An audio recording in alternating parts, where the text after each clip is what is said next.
Arc 3.0 Stormcaller, much like Stasis, allows you to dish out the hurt against multiple opponents, thanks to both supercharged Arc Souls and Lightning Surge. And with this build, you're always going to have a supercharged Arc Soul at your side, making Lightning Surge that much more consistent.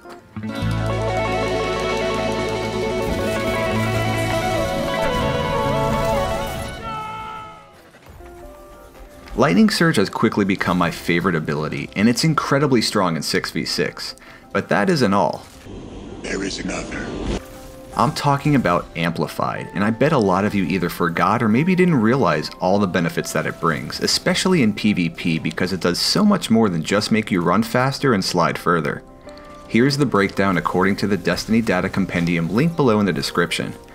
Being Amplified grants the following: 50 mobility, 33% increased slide distance, 40 handling in addition to a 0.96 handling duration multiplier, access to the speed booster sprint effect providing 12.5% increased sprint speed, 50% increased slide distance, 100% increased jump height, and 15% damage resist after sprinting for 2.5 seconds. Finally, being Amplified enhances certain abilities for Warlocks.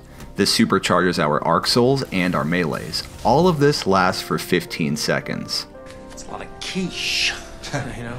The main takeaway I want you to pay attention to here is the massive handling buff, which is an even larger benefit to handling than Ophidian aspects, as it can open the door for weapons with lower handling, the 15% damage reduction while sprinting, and that it supercharges our Arc Souls. Plus, in the Crucible with the return of in-air accuracy and the removal of the slide penalty, zipping around the map, sliding or flying through the air like a maniac is much more viable yet again. As Warlocks, we can reap the benefits of being Amplified in the Crucible much easier than Titans or Hunters. But I'm curious, let me know in the comments how many of you guys knew you got all of those massive benefits while Amplified. Okay, now that you understand how powerful being Amplified can be, we want a way to become Amplified on demand, which is where the exotic Getaway Artists come in. As you may already know, consuming your grenade with Getaway Artists make us Amplified and also summons a supercharged Arc Soul for 20 seconds. The Arc Soul goes from a 3 burst to a 5 burst with less delay between bursts for a total of 55 damage. Plus, there is a hidden effect that when enemies are hit by our Arc Soul, we regen grenade energy, and when paired with tier 10 discipline, we can get our grenades back really fast. I run flashbang grenades because they have the fastest cooldown, and this essentially lets you chain consume grenades to maintain being Amplified, or you can even use them as normal grenades because as long as you're rocking the Arc Soul aspect, you can extend the duration of your supercharged Arc Soul just by dropping a rift. Once you get the hang of the playstyle, you will have a supercharged Arc Soul nearly 100% of the time. It'll be with you in every engagement, helping lower your time to kill in every gunfight, hitting enemies you may not see, including invisible enemies, enemies around corners, and softening up opponents as you approach them for a Lightning Surge. Speaking of Lightning Surge, by default, it typically doesn't do enough damage on its own to one-shot a solo player. I say typically because sometimes if you're near a wall or other geometry and you push the enemy into it, this can cause more than one lightning bolt to hit the target. Lightning Surge does better by default against multiple opponents as it jolts all the targets, which will chain between them for a one-shot. However, the whole point of this build is to make it more consistent against single targets, and that's where our Arc Souls come in. A normal Arc Buddy shoots a 3 burst with each individual shot doing 11 damage for a total of 33. Add this to the roughly 122 from Lightning Surge and we get 155, which on its own still isn't quite enough to one-shot without first softening up your opponent. But while supercharged, which we should be anyway, our Arc Soul fires a faster 5 burst for 55 damage, bringing us to 175 with 1 burst. But typically your Arc Soul will be able to get off more than 1 burst while you're approaching your target and or during the Lightning Surge animation, which can push you well over 200 damage. Enemies may be able to dodge Arc Souls from a distance, but try doing that when getting Lightning Surged right in the face. Dodge this. Having an Arc Soul up will make Lightning Surge much more consistent. Always try to have one up, especially against an unknown number of enemies around the corner, even if it means dropping a rift for a normal Arc Soul because it'll give you that much better of a chance of defeating your opponent. But as always, you should be trying to weaken your opponents first with chip damage from your primary as you close the gap.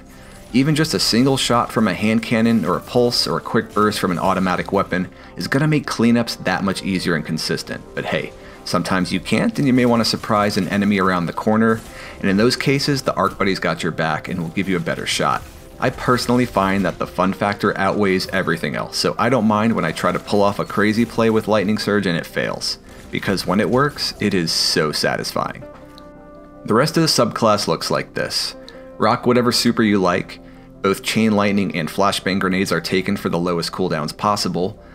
Lightning Surge and Arc Souls are of course our aspects.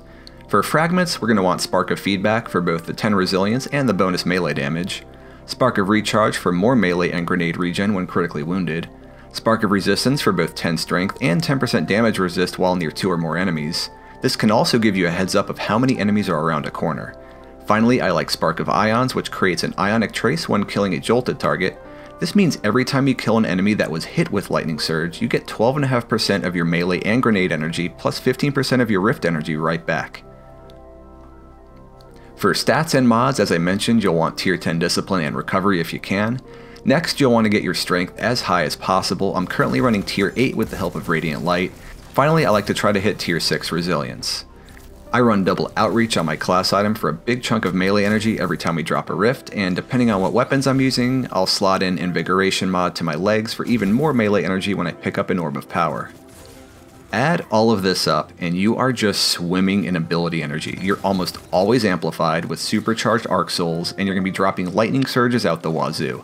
If that wasn't enough, I'm also pairing it with Traveler's Chosen, which gives you even more ability energy because, well, I like to watch the world burn. This has become one of my favorite builds to run in the Crucible. It's just insanely fun, especially in 6v6. I love trying to go for the multi-kill, even if it means I die, but I also use Lightning Surge as a movement ability because I know it's going to be back up fast. It's a great gap closer, it's great to get out of danger. It's just such a fun ability. What's your favorite PvP Stormcaller build? Let me know in the comments down below, and I'll see you on the next one.